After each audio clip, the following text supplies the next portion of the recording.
This screencast is on the American Revolution.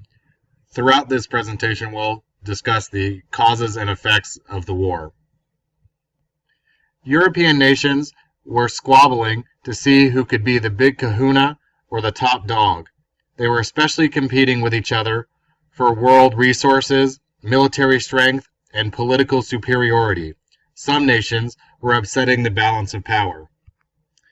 Meanwhile, in America, colonists had some ideas of their own. They were ready to leave their parent country and start fresh. The American Revolution, also called the War of Independence, started in 1775. The first shots were fired in Massachusetts in Concord and Lexington. It caused America to separate from Great Britain and thus help create a new nation.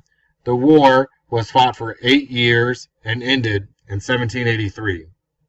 The Revolution wasn't an impulsive act that just happened overnight. There are multiple historical events leading up to the fighting of the Revolution. The major causes in chronological order are the French and Indian War, the Sugar Act, and the Stamp Act.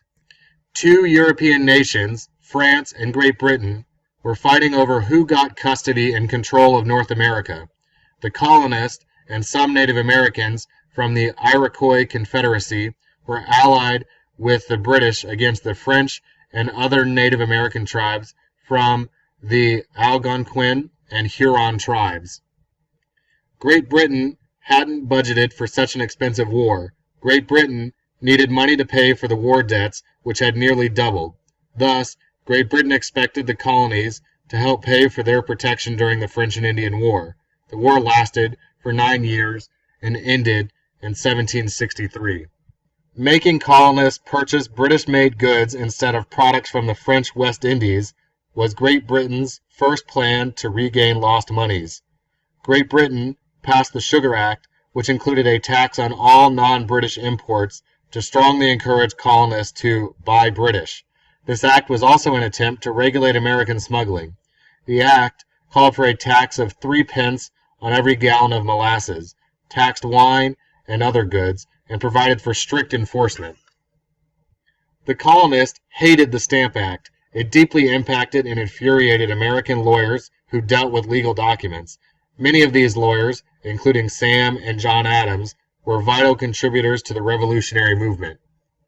Great Britain didn't stop there. The British continued to pass a series of laws to restrict the colonies and hold them partly responsible, once again, for British protection from possible attacks by the French or Native Americans. The Townshend Acts eventually led to the Boston Massacre and Boston Tea Party, but the Intolerable Acts, as the colonists nicknamed them, prompted the large-scale revolt by outraged colonists against Great Britain's King George III. The Townshend Acts, or duties, were the last straw. They were an attempt to get Americans to pay extra taxes on a variety of items most often used in the colonies, such as tea, red and white lead, which were paint pigments, glass, and paint tints. The money raised by taxation was used to pay royal governors in Great Britain, and the colonists had no official representation within the government. No taxation without representation became a rallying cry for American revolutionaries. It's hard to believe, but a snowball fight led to the very first casualties of the war. It took place in the center of Boston, 5 years before the first actual battle. Americans were throwing snowballs at British sentries. One British soldier fell on ice, causing his rifle to discharge. This accidental firing led to the historical Boston Massacre, in which 5 colonists were killed. Parliament canceled the Townshend duties, all except for the tea tax, shortly after. Tea, along with beer, was the favorite drink in the colonies. When the British undersold smuggled tea, thus threatening American trade, the Sons of Liberty, an organization of colonists ready for revolution against Great Britain's king, had a tea party at Boston Harbor. The group disguised themselves as Mohawk Indians, crept onto the Dartmouth, the Eleanor, and the Beaver, and dumped 342 crates of tea into the Boston Harbor water.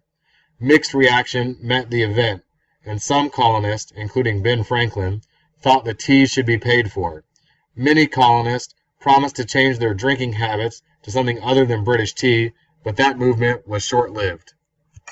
The British had to retaliate to save face. They couldn't let this act go unpunished. They responded to the Tea Party by toughening their stand against the colonies, passing a series of intolerable acts which restricted the colonies in numerous ways, including closing the port of Boston, which was essential to the colonists for importing and exporting goods, banning colonists from holding town meetings, and having British officials who had committed crimes sent from the colonies to Great Britain for trial, where they were rarely prosecuted. 56 colonial leaders, including George Washington, Patrick Henry, and Sam Adams, decided to figure out what course of action to take after the intolerable acts were passed. They met in Philadelphia in 1774 and became known as the First Continental Congress. The First Continental Congress agreed to the following measures to let Great Britain know they meant business: boycott British goods, arm themselves, and form trained militias, and appeal directly to King George III. The king seemed to be too dignified and important to be bothered with trivial demands by the menial colonists. King George III, the leader of Great Britain, continued to be bothered by the rebels in the 13 colonies. He refused to allow for colonist representation in Parliament. He did nothing to pacify the American colonists and continued to disregard their requests. Enough was enough. American colonists stockpiled weapons and conquered Massachusetts outside Boston. Then fighting began. The first battles occurred outside Boston in Lexington and Concord. It is often called the shot heard around the world, as 13 colonies decided to challenge the mighty British Empire. Paul Revere, one of the Sons of Liberty, warned colonists, "The British are coming." Paul Revere actually wouldn't have said, "The British are coming." This wouldn't have made any sense because many in Concord and Lexington and the colonies in general considered themselves British, and so riding in and shouting "The British are coming" wouldn't have made sense. He would have shouted something like "The regulars are coming" or "The redcoats are coming," which would have made more sense to the colonists at the time. This was truly a mismatched battle from the start, but the outcome was monumental. Farmers and shopkeepers responded to Paul Revere's call to arms by being ready to fight at a minute's notice, earning them the nickname Minutemen. 17 Minutemen were waiting for the British soldiers at the village green on April 19, 1775. Historians are still uncertain about which side fired the first shot. Approximately 50 American colonists were killed, and 45 were wounded or missing. The British, on the other hand, lost approximately 65 soldiers, and 208 were wounded or missing.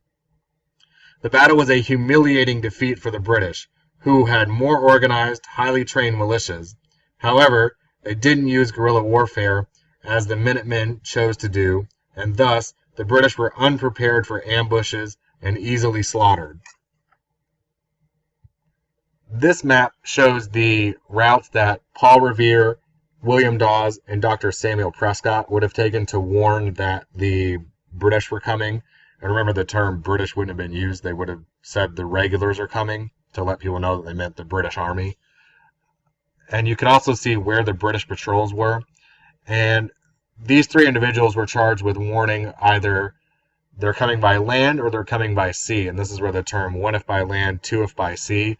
There was actually a church where they would have posted either one lantern or two lanterns to tell whether the British were traveling by sea or by land.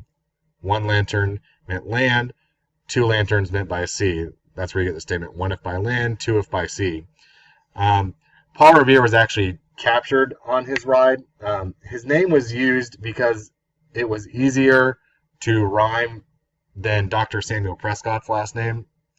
And Dr. Prescott would have actually been the one who successfully made the ride. And the reason why is because he was a doctor, and the British troops would have allowed him to pass.